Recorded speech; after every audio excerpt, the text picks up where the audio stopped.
Ron Paul Institute for Peace and Prosperity welcomes you to 5 Minutes, 5 Issues. Starting in 5, 4, 3, 2, 1. Hello, I'm Adam Dick, a Ron Paul Institute Senior Fellow. Let's start.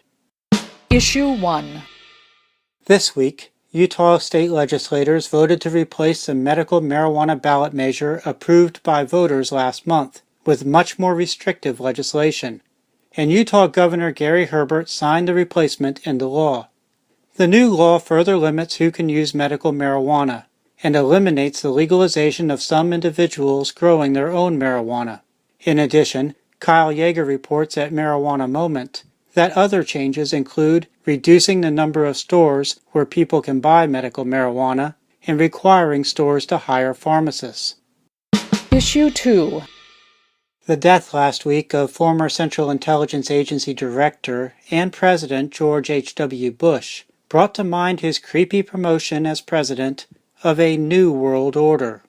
That phrasing received an update this week when another former CIA director, Secretary of State Mike Pompeo, said in a Tuesday speech at the German Marshall Fund in Brussels, Belgium, that in the finest tradition of our great democracy, we are rallying the noble nations of the world to build a new liberal order.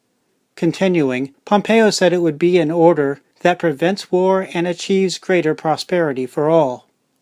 In case you are thinking that Pompeo is not giving us doublespeak of promoting war as peace and destruction as prosperity, note that he dedicates much of his speech to challenging countries the U.S. has imposed sanctions on and militarily threatened.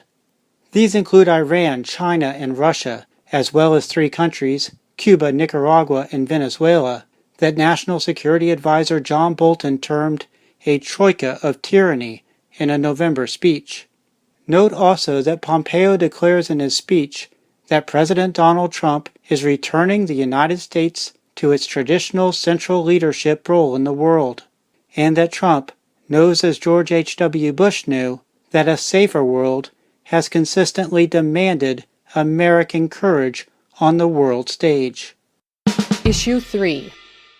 The Farm Bill coming out of a United States Senate and House of Representatives Reconciliation Committee contains legalization of hemp farming along the lines of the provisions in Senate Majority Leader Mitch McConnell's Hemp Farming Act that I discussed in the April 13th episode of 5 Minutes 5 Issues.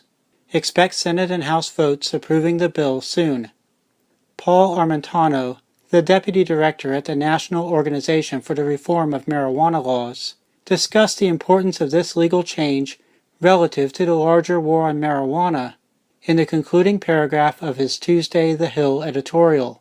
Armentano writes, "Finally, the symbolic significance of this forthcoming law change should not be underemphasized.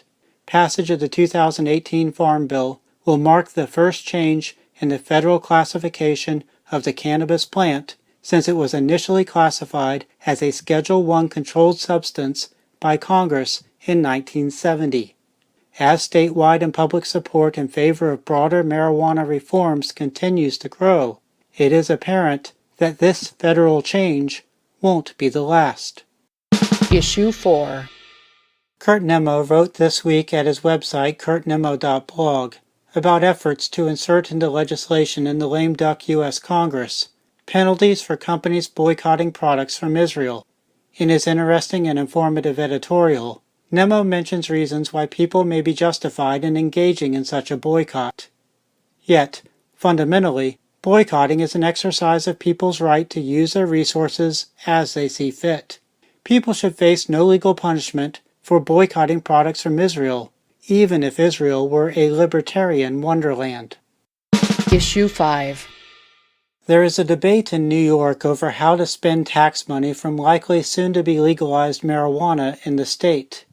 People are taking sides on whether the money should be spent on subways or on welfare programs or on this or that other government project. It may be best to just throw the money into general revenue for the state legislators to divvy up as they choose.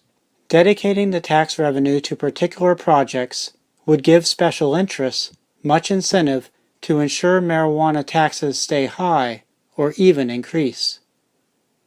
That's a wrap.